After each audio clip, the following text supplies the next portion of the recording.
Now we're going to do 5 of them. They're called Dolphin Push-Ups.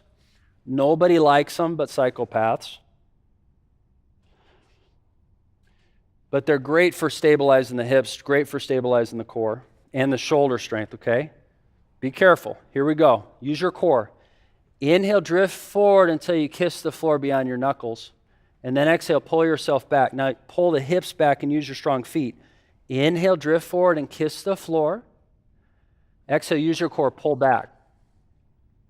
Let's do it again. Inhale, drift forward and kiss the floor. Press down with those forearms and pull back. 2 more. Inhale, drift forward and kiss the floor. Exhale, press yourself back. Last one. Inhale, drift forward. Now pause. Big inhale. Press back. Good. Take 1 inhale here in Dolphin. And as you exhale, put the knees down. Come to standing on your knees with your hands on your hips. Stand up really tall. Separate the inner knees as wide apart as you'd have your feet. So the inner knees are right underneath the sits bones. Squeeze the shoulder blades strong. Now we got the thumbs wrapped around the backside of the iliac crest, okay? Don't dump into that lower back. So keep the hip points lifted and the short ribs in. The work of the back bend and reach both arms up to the sky. Guys, I want to make sure that at home you keep your hips square to the front wall. Square forward, square to the front of your mat. Okay, don't move your hips side to side. Just over the course of your next exhale, you're going to turn to the right and open up your arms parallel to the floor and look back. Okay? So you're going to keep using your right side waist to press the right hip forward. Now keep all that and drop the right hand to the right heel. And keep looking back there. I want you to draw the right shoulder into the mid-back. Notice if your hips shifted to the left. Keep them down the midline, so shift the hips a little bit to the right. Then look up at your left hand, keeping the work of the back bend. And then you're going to drop the left hand back to the left heel so you're in full camel. Now, there's nothing wrong with baby camel. There's nothing wrong with standing on your knees with your hands on your hips. There's nothing wrong with child's pose. There is something wrong with abusing yourself and going further than what your body's saying. So remember the first principle in all yoga, ahimsa, do no harm. Nobody's ever hurt themselves in the history of yoga ever, because if they did, they weren't practicing yoga. So everybody's meeting themselves where they're at. That's yoga.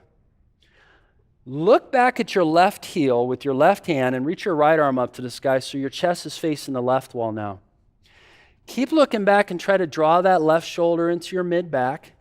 Now you notice that the hips want to shift to the right. Keep them a little bit to the left. And on your next exhale, come on up, arms open, facing the left. And then inhale, turn front and center, both arms up. And then turn back to the left, exhale, and drop the left hand to the left heel.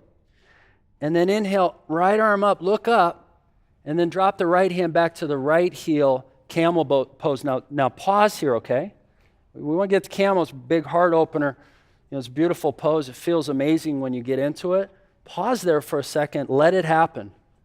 Let the heart open.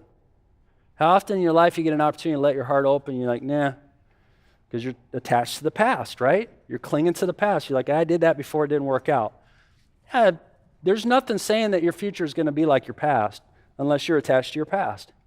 Look back at your right heel, reach your left arm up to the sky. Try to draw the right shoulder into the mid-back. Keep the hips square, and very slowly on an exhale, come on up facing the right wall.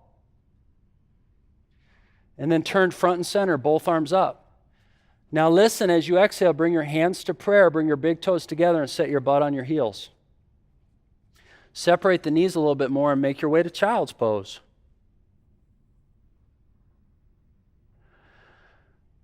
And then just settle into child's pose. Really focus on those exhales. It's a forward fold. And it is a pose that is perfect for surrender. Ishvara Pranidhana, whatever your higher power is. It doesn't matter what it is. It doesn't matter what you call it. It doesn't matter what I call it. What matters is that you remember, you don't forget that you're not alone. And something's beating your heart and something's breathing your body. It's not always you. It's not you that's beating your heart. There's something behind that. And what you are is that which is aware of that.